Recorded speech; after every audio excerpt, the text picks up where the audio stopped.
to another in our series about improving your blues playing. And if you've seen the last episode, you know what I'm going to be talking about today is mainly what happens in the last part of that sequence, not so much the first.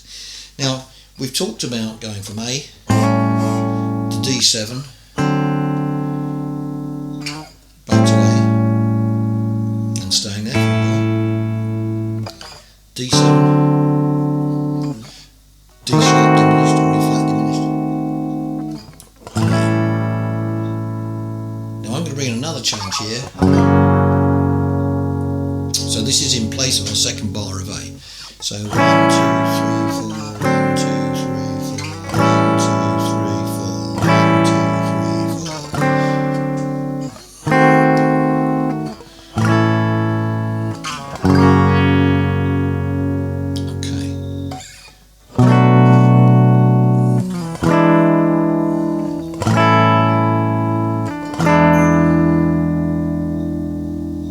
Okay, now this is I suppose what you might call lighting the blue touch paper here, because we have now a whole series of chords which may well have different demands on how we think about our phrasing. And so the purpose of this video is just to get you thinking a little bit further down the line, where we're not just thinking we're going to play major pentatonic, we're going to play minor pentatonic. There'll be other notes hanging around which will be very useful, and it'll be the subject of future videos as to how to pick those notes up. I'll give you a little example here. Gone back to my A.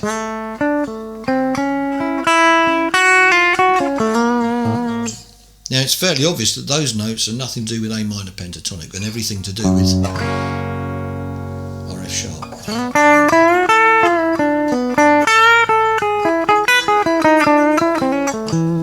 And again there.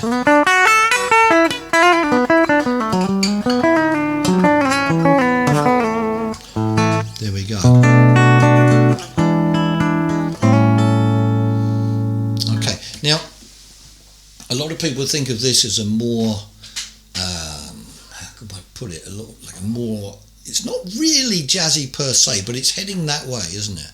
So, as ever, you have to make a decision about how much or little of these things you want to go down, and also as to how relevant it is as well. So,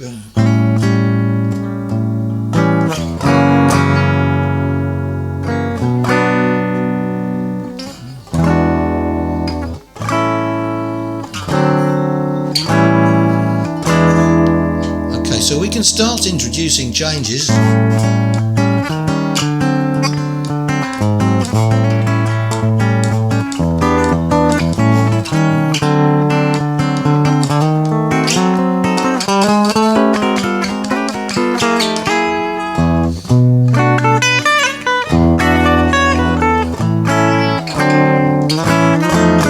Okay, now a lot of that stuff is great fun to do, but it's all about context. And if you're playing a blues, you may think to yourself, well, there's very little of that stuff I'm interested in doing. If that's the case, that's fine.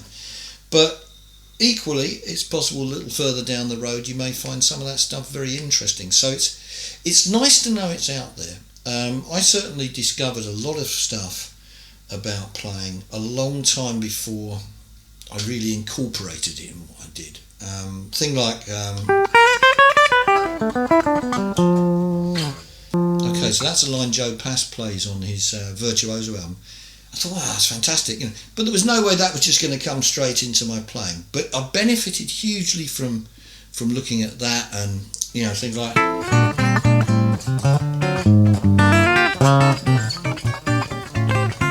all those sorts of things.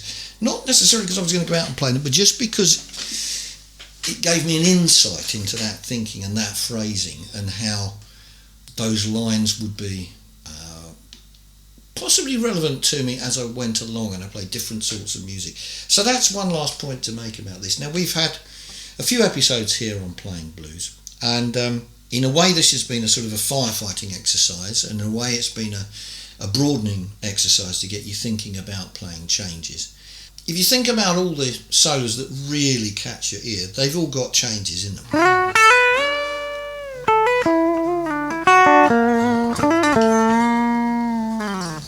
Massive change there. Yeah. Okay, so getting your head around playing changes is important, and sometimes when you have them in capital letters and you got,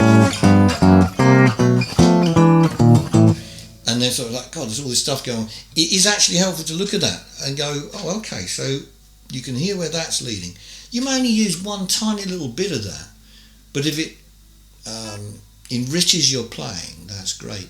It's always about listening to the sounds. I was lucky enough to actually meet Joe Pass back in the 70s. I'd snuck into Ronnie Scott's, believe it or not. In fact, it must have been a long time ago because I didn't even like beer back then. So I proudly ordered a Bacardi and Coke and sat down and watched the master play. I think I was probably about 15 or 16 at the time. But I got a chance to chat to him in between sets, and such a lovely guy.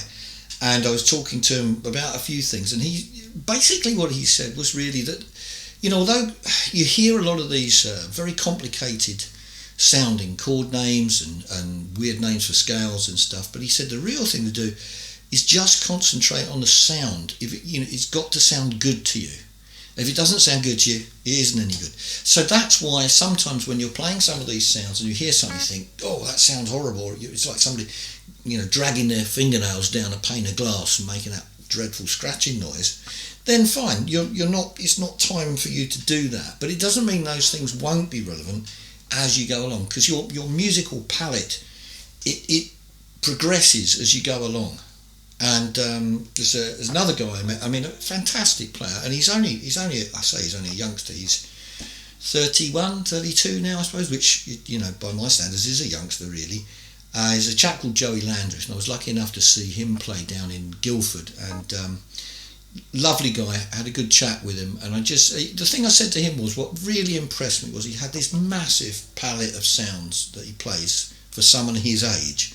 So don't be too scornful of these styles. They're worth dipping into, just to say, you know, okay, I've got a little bit of that idea, and you know, it's so obvious from Joey Landris playing that he's looked at lots of different things and it enriches what he does. It's kind of like it's the same thing as having a good vocabulary. It's a great musical vocabulary. So don't be put off when you see some of these departures from three chords. Okay, arguably every sort of music you ever hear has a value to it and something that you can incorporate into your playing. So that's always going to be a good way to go. Anyway, I'm rabbiting on. Hope I'm not nagging too much. Better than not nagging enough, I suppose. But anyway, I hope you've enjoyed that. Please hit the subscribe button, and bye for now.